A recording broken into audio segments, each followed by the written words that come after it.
अस्सलाम वालेकुम। आप देख रहे हैं सियासत.पी के। मुल्क में इस वक्त हालात शदीद खराब हैं। जिस तरीके से एक सूबे के अंदर गवर्नर राज लगाने का एक शोर, जहां पर एक आवाजें सुनाई दे रही हैं, उसके साथ साथ आपको कुछ सहाफी डिफेंड करते हुए दिखाई दे रहे हैं कि गवर्नर राज कैसे लगना चाहिए। कुछ सीनियर सहाफी रिपोर्ट कर रहे हैं कि गवर्नर राज अगर लगेगा तो फिर मुमकिन सूरत हाल क्या बनेगी और उसके बाद किस तरीके से ये सूबा रिएक्ट करेगा। एक सूबा 5.5 करोड़ आबादी वाला सूबा, जहां पर 2/3 3/4 अक्सरियत दी गई और उन्होंने अपना वज़ीर आला इलेक्ट किया, एक जमात को इलेक्ट किया। अगर वहां पर ऐसा कोई काम करने की कोशिश की गई तो हालात किस तरफ जाएंगे और गवर्नर राज के बाद अगला मुमकिन प्लान क्या हो सकता है। सिद्दीक जान साहब ने कुछ बड़ी अहम चीजें जो है वो इंकशाफात किए, वो भी आपके सामने रखेंगे, लेकिन कुछ अहम स्टोरीज भी हैं।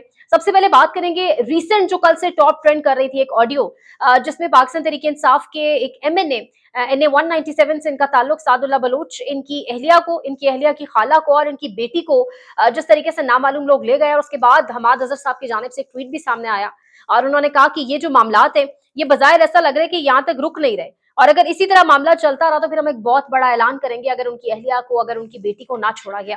ये मुल्क में जबर, ये फस्तायत, मतलब ये खत्म होने का नाम नहीं ले रही। अब से तकरीबन 1 घंटा कबल हमाद अजहर साहब का ट्वीट आया। वो कह रहे हैं कि रुकन कौमी असम्बली सादुल्ला बलोच के घर की खवातीन को रिहा कर दिया गया है, अलबत्ता सादुल्ला बलोच को जबरी तौर पर गुमशुदा कर दिया गया है। यानी समझ ये आ रही है कहानी के उन्होंने खुद को हवाले कर दिया है नामालूमों के और उसके बदले में उनकी बेटी को, उनकी बीवी को और जो एक और उनके खानदान की खातून थी उनको रिहा कर दिया गया। अगर गवर्नर राज लगता है तो उसके बाद मुमकिन सूरत हाल क्या होगी और उस रात जब अली अमीन गंडापुर 7 से 8 घंटे मंजर-ए-आम से गायब रहे तब क्या होता रहा, तब उन्हें किस तरह से डराया धमकाया जाता रहा। अली अमीन गंडापुर साहब को उस खुफिया मीटिंग के अंदर यह भी कहा गया, इसके ऊपर बहुत सारे सीनियर सहाफी इस चीज को इंडोर्स कर रहे हैं, रिपोर्ट कर रहे हैं कि खुफिया मीटिंग में उनको ये कहा गया, ये बावर कराया गया कि हम गवर्नर राज लगा देंगे और गवर्नर राज पर रिवर्ट बैक नहीं हो सकेगा। अली अमीन गंडापुर को काजी फायद ईसा का नाम लेकर डराया जाता रहा और कहा जाता रहा कि काजी अपनी कुर्सी पर मौजूद है और फिर गवर्नर राज अपनी जगह पर रहेगा। वो वक्त याद आ गया जब काजी फायद ईसा साहब की चीफ जस्टिस के तौर पे वो आ रहे थे कुर्सी संभालने और ये बातें पहले से ही चल पड़ी थी कि वो इदारों के साथ ऑन बोर्ड हैं और इदारे जो हैं वो तमाम तर मामलात उनसे पहले तय कर चुके हैं। बहरहाल यहाँ इस तरह से उन्हें डराया जाता रहा और उस दूसरी तरफ क्या खेल चल रहा था या दूसरी तरफ आप कह लें क्या प्लानिंग चल रही थी। केपी असेंबली का इजलास जो स्पीकर की जानिब से अगले रोज 3 बजे बुलाया गया, उस टाइम हमने देखा कि पाकिस्तान तहरीक इंसाफ के कुछ रहनुमाओं की जानिब से आमिर मुगल और कुछ और भी रहनुमा, बड़े बड़े रहनुमा उस टाइम ट्वीट कर रहे थे, ये गिला शिकवा कर रहे थे क़यादत से और ये मुतालबा कर रहे थे कि इजलास कल क्यों, हमारा वज़ीर आला अभी मंजर-ए-आम से गायब है तो अभी इजलास बुलाया जाए। और उस वक्त प्लान ये हो रहा था, जो एक मीटिंग जिसकी हम उस टाइम खबरें सुन रहे थे कि पाकिस्तान तहरीक इंसाफ की एक हाई लेवल मीटिंग हो रही है, उस मीटिंग में ये तय किया गया था कि हम अभी फजर की नमाज के साथ ही मसाजिद में ऐलानात करवाएंगे।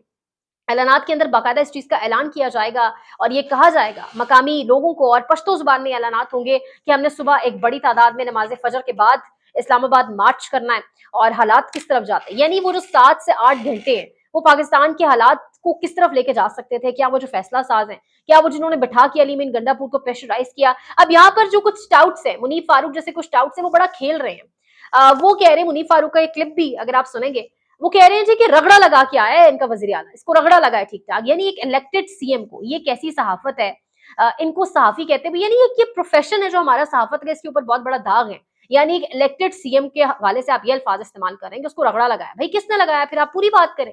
एक बात मुझे आज क्लियर होगी है गंडापुर साहब की तकरीर सुनने के बाद, जो अब से कुछ देर पहले उन्होंने की है, वो और एस्टेब्लिशमेंट जिस जगह पर ये चला गया मामला, मुझे गंडापुर साहब की हुकूमत ज्यादा अरसे तक खैबर पख्तूनख्वा में नजर नहीं आती।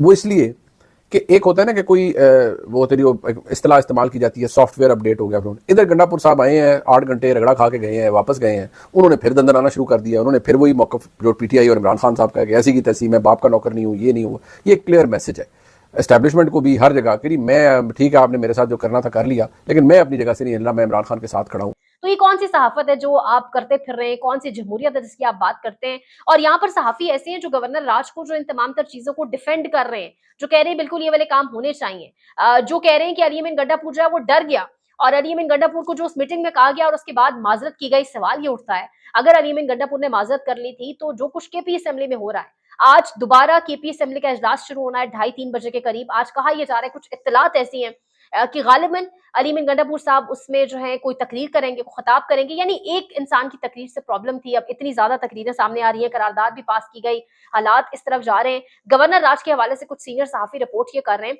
और यहाँ पर एक और चीज, जो केपी असेंबली के अंदर तकरीर हो रही है वो पश्तो जुबान में हो रही है। वो पख्तून जुबान में हो रही है ताकि मकामी लोगों तक पैगाम पहुंच सके, नाम ले लेकर ऑफिसर्स की जा रही है। और इंपॉर्टेंट चीज ये कि जो सहाफी रिपोर्ट कर रहे हैं, जिसपे सिद्दीक जान साहब ने भी इस चीज का इंकशाफ किया अपने वीलॉग के अंदर, वो कह रहे हैं कि गवर्नर राज लगाने के लिए कल असद तूर साहब ने बताया कि बाकायदा तैयारी कर ली गई है, मॉडलिटीज जो है तमाम चीजों के ऊपर काम कर लिया गया है, लेकिन गवर्नर राज के बाद होगा क्या?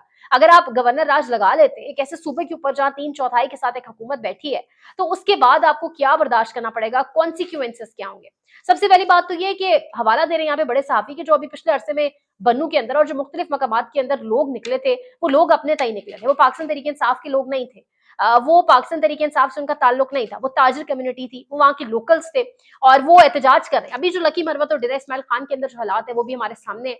कल भी हमारे चैनल के ऊपर एक इंटरव्यू पुलिस वाले का मौजूद है, तो हालात सारे हमारे सामने। अगर ऐसा कोई इकदाम उठाया जाता है तो उसके बाद उसको काउंटर कैसे किया जाएगा, अवाम कितनी बड़ी तादाद में बाहर निकलेगी और उसका रिएक्शन क्या होगा अगर इस तरह का कोई काम किया जाता है, गवर्नर राज लगाया जाता है। सिद्दीक जान साहब कह रहे हैं अगर गवर्नर राज लगाया गया तो हालात कंट्रोल से बाहर हो जाएंगे। हाँ, अगर ये सोचा गया है कि गवर्नर राज के बाद मार्शल लॉ लगाकर निजाम को लपेट दिया जाए तो वो अलग कहानी है, अदरवाइज गवर्नर राज लगाना बिल्कुल इम्पॉसिबल है। ये इस टाइम पाकिस्तान में बदकिस्मती से ये बहसो मुबाहिसे चल रहे हैं। एक जलसा हुआ और उसके बाद कहानी यहाँ तक पहुंच चुकी है। जलसे के हवाले से जिस तरह की एक मुज़िका खेज, एक लाफिबल किस्म की एक एफआईआर जो दर्ज की गई और उसके अंदर तमाम पीटीआई के लीडरान को, जो first year second year leadership है, उनको सुपरमैन, स्पाइडरमैन, पता नहीं क्या बना के पेश किया गया कि किसी ने क्या कर दिया, किसी ने क्या, अब उनको गिरफ्तार किया गया। आधी रात को पार्लियामेंट के अंदर घुसकर नकाब पोस्ट ने उनको गिरफ्तार किया। आज प्रोडक्शन ऑर्डर्स जारी कर दिए गए, जिस्मानी रिमांड उनका खत्म हुआ है और अब उनको जुडिशियल कर दिया गया है। इस वक्त शरीफ अफजल मरवत साहब जैसे ही उन्होंने माइक संभाला और उन्होंने तकरीर शुरू की और आप बीती बयान करने लगे थे कि कल रात उनके साथ हुआ क्या है, लाइव स्ट्रीमिंग जो है कौमी असम्बली के इजलास की खत्म हो गई, ये पाकिस्तान की जमहूरियत है। और शरीफ अफजल मरवत साहब ने शुरुआत जो की, उन्होंने कहा कि अब हमारे जमीरों को कांपना चाहिए, मुल्क और कौम पर रहम करे। मेरे हल्के लकी मरवत में पुलिस ने धरना दिया हुआ है, मुतालबा है कि फौज यहाँ से चली जाए, 1 महीना हमें दे दे, दहशतगर्द रहेंगे या हम। इसके साथ साथ वो कह रहे हैं कि मैंने एमएनएस को मशवरा दिया था कि हम अच्छे खासे लोग हैं, हमारे साथ गार्ड्स भी मौजूद हैं, तो क्यों ना बाहर चलें और पुलिस वालों के साथ पार्लियामेंट हाउस के बाहर 2-2 हाथ कर लें। लेकिन सबसे अहम तरीन शरीफ अफजल मरवत साहब ने जाते हुए पार्लियामेंट की तरफ, जो रास्ते में उनकी गुफ्तगू मीडिया से हुई, उन्होंने लॉजिस के अंदर गुफ्तगू करते हुए ये बात कही कि हम पर तशद्दुद किया गया है। इसकी अब उन्होंने तमाम तर तफसीलात अपनी बातचीत करते हुए सामने रखी। उन्होंने कहा कि सेक्रेटेरिएट थाना में मुझे रात 3 बजे तक रखा, ना बेड दिया, ना कुछ खाने को दिया, ना ही किसी से बात करने दी। फिर पता चला कि एमएनए जुबैर खान को भी यहाँ लाए हैं, तो 4 बजे हमें सीआईई सेंटर ले गए, वहां चेयरमैन बैरिस्टर गौहर समेत 10 एमएनएज और इनके साथ साथ शुएब शाहीन भी मौजूद थे।